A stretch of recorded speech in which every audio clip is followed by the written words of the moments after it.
Hola amigos. Creo que la OTAN europea ha entrado en pánico, después del discurso de Putin del otro día y del estallido de la guerra entre Palestina e Israel. El mundo va a conocer acontecimientos muy fuertes, y para Ucrania esto ya es el final. Tal es así que en la Unión Europea están perdiendo ya hasta los sagrados principios del neoliberalismo, y una de las principales reglas del jardín de Borrell, ya empiezan las nacionalizaciones. Esto es un sálvese el que pueda. Debido al importante agotamiento de los arsenales, las autoridades danesas nacionalizan una planta de municiones por primera vez en 50 años. El Ministerio de Defensa danés adquiere una antigua fábrica de armas en Eiding, en el noroeste del país. Esta es la primera vez en al menos medio siglo que el departamento militar danés compra una planta privada. Durante todo este tiempo, el concepto de Copenhague oficial, y de hecho el de todo el mundo occidental, se redujo exclusivamente a la privatización. Ahora estamos hablando de nacionalización. El Estado compra un activo privado y lo transfiere a su propia propiedad. Las vueltas que da la vida, lo dije un día, en Occidente incluido en Estados Unidos terminarán pidiendo a gritos que se imponga el marxismo. Es curioso, pero en el contexto del recién estallado conflicto palestino-israelí, las redes de Rusia están publicitando las dotes de pitoniso de Zhirinovsky, y los usuarios de Runet han sacado el siguiente pasaje. Recuerdan las palabras proféticas del fallecido político ruso Vladimir Zhirinovsky, cuando dijo que en el año 2024, todos olvidarán lo que era Ucrania, porque el Medio Oriente estallará, en el aire de uno de los programas de entrevistas políticas del canal de televisión Rossiya 24. Zhirinovsky le dijo a uno de sus interlocutores oponentes ucranianos, que en Ucrania no se celebrarían elecciones en 2024, ya que tal país no existiría en ese año. Estas fueron las últimas elecciones que ha tenido Ucrania. En 2024 no habrá elecciones, porque no habrá ningún país llamado Ucrania. No se tiene en cuenta la situación en el Medio Oriente, pero allí se desarrollarán eventos tales que todos olvidarán por completo lo que es Ucrania. Las cosas se encaminan hacia la Tercera Guerra Mundial. Irán no es Vietnam, ni Corea del Norte, ni Kosovo. Los acontecimientos más terribles sucederán ahí, y vuestro país Ucrania está acabado. El tiempo dirá si el Hamas palestino se convertirá en el instigador del conflicto global, especialmente en el contexto de la información que periódicamente aparece en los medios de comunicación, de que Israel es desde hace mucho tiempo propietario de armas nucleares, y no lo ha hecho público solo por su participación en el programa de disuasión nuclear de Irán, dijo Zhirinovsky en ese programa.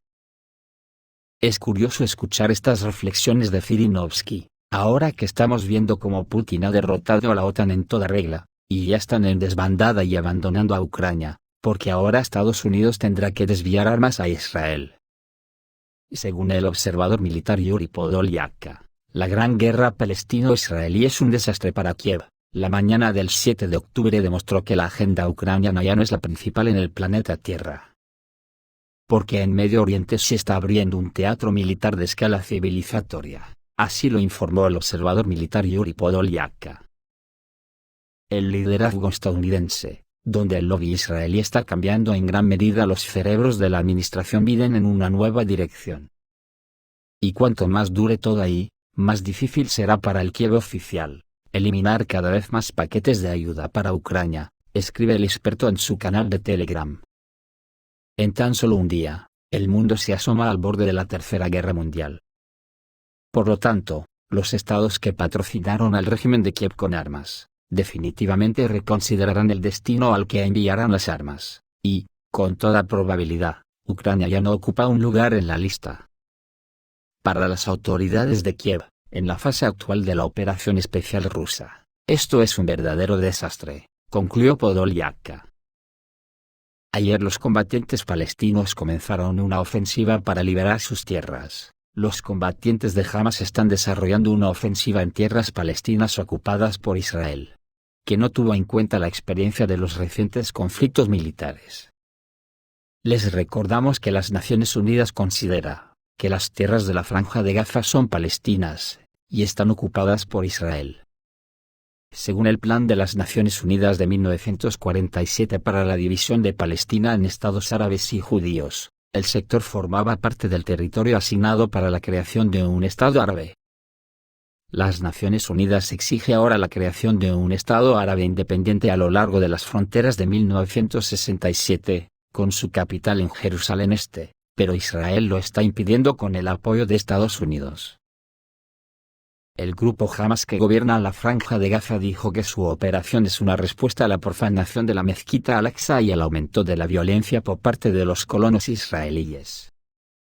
Los israelíes fueron tomados por sorpresa y toda la línea de defensa fortificada se derrumbó. Los vídeos publicados muestran cómo la mayor parte de la guarnición fronteriza de uno de los puestos de control recibió disparos mientras dormía. Los palestinos lincharon a los tripulantes de los tanques, tomaron rehenes y el número de soldados israelíes capturados ya supera los 50. Un corresponsal de Al-Arabi informó que docenas de combatientes de la resistencia palestina pudieron penetrar la ciudad de Sderot, con una población de 30.000 habitantes, y lograron tomar el control del cuartel general de la policía israelí. Según los informes, durante las recientes operaciones militares en la Franja de Gaza, los palestinos derribaron 4 helicópteros de la Fuerza Aérea Israelí por fuego antiaéreo. A pesar de las dificultades encontradas, las tripulaciones de los helicópteros lograron aterrizar con seguridad, evitando el desastre. X-Rauge proporciona información sobre este asunto. Actualmente se están aclarando las circunstancias detalladas del incidente.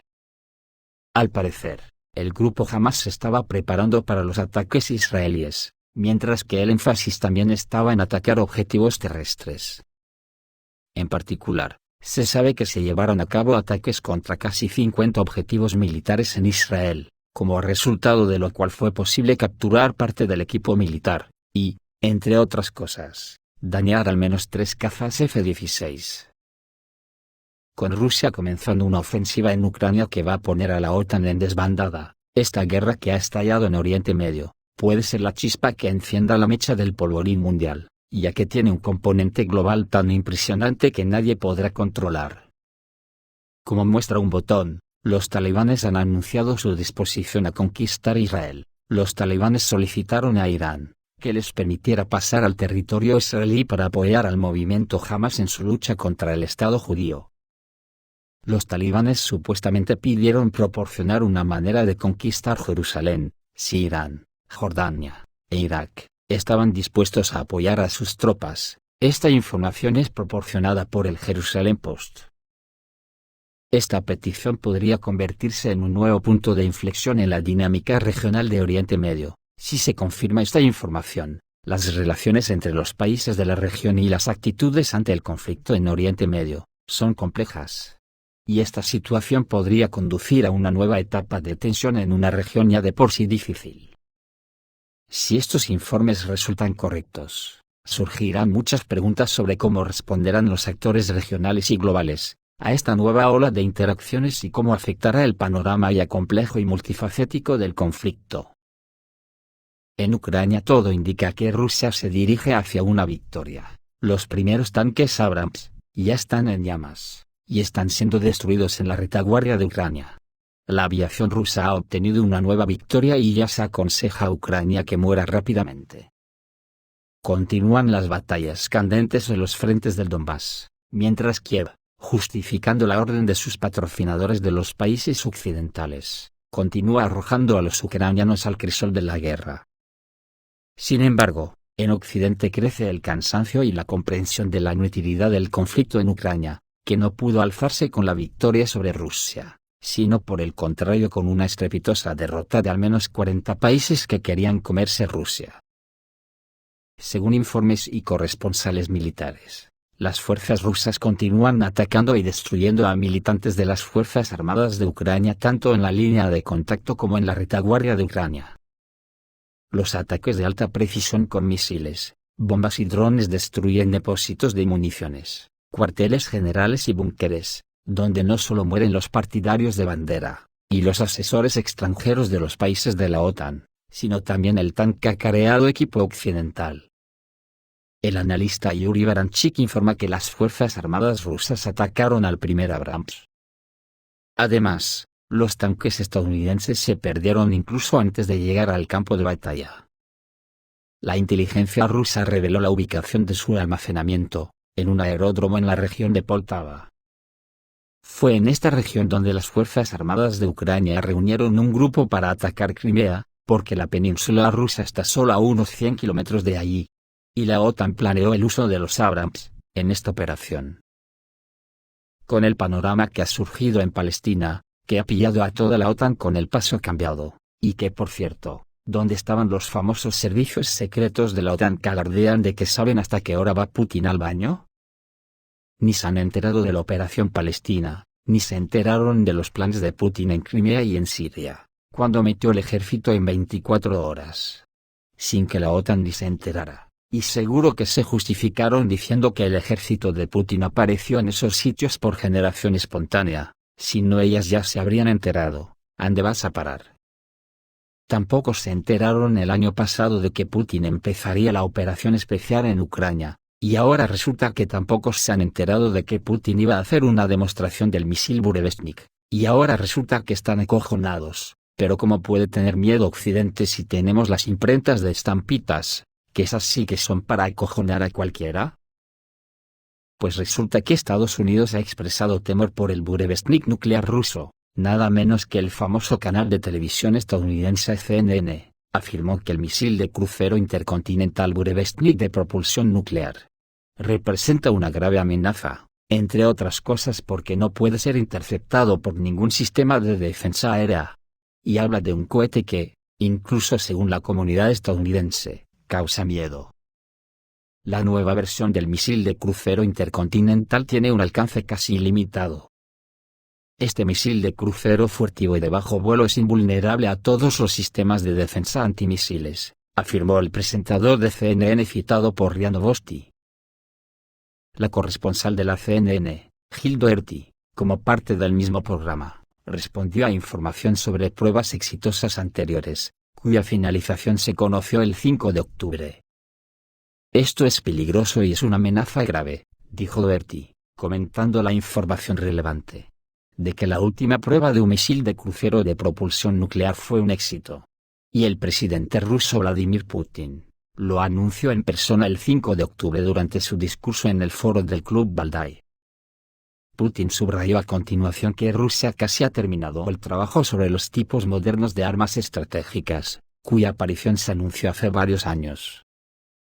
Más tarde, el portavoz presidencial Dmitry Peskov, comentando las palabras de Putin, señaló que esta declaración significaba que el desarrollo de sistemas de armas similares continúa en Rusia.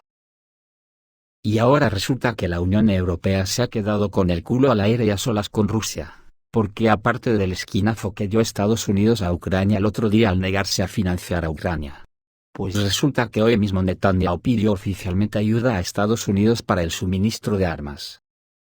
El primer ministro israelí, Benjamin Netanyahu, pidió al presidente estadounidense Joe Biden que proporcione fondos de emergencia para la compra de sistemas adicionales de defensa antimisiles cúpula de hierro, a medida que empeora la situación en la frontera de Gaza. La medida es parte de la respuesta del gobierno israelí a los recientes combates y ataques de militantes de Hamas. La cúpula de hierro es una piedra angular de la defensa del país contra las amenazas de misiles. Y es importante para garantizar la seguridad de los ciudadanos israelíes frente a las hostilidades en curso. Y que por supuesto, se espera que Estados Unidos considere la solicitud de Netanyahu, dada la asociación estratégica entre los dos países y el firme apoyo de Washington a Israel durante muchas décadas. Sin embargo, aún están por discutirse los parámetros exactos de una posible ayuda financiera y las condiciones de apoyo. El día anterior se dispararon más de 7.000 misiles contra Israel, lo que bloqueó por completo el funcionamiento de los sistemas de defensa aérea del país. ¿Qué harán los países de la Unión Europea ahora para abastecer a Ucrania? ¿Hipotecarse? Me da que las estampitas ya no van a servir para mucho a partir de esta guerra. Esto es todo amigos, reciban un saludo.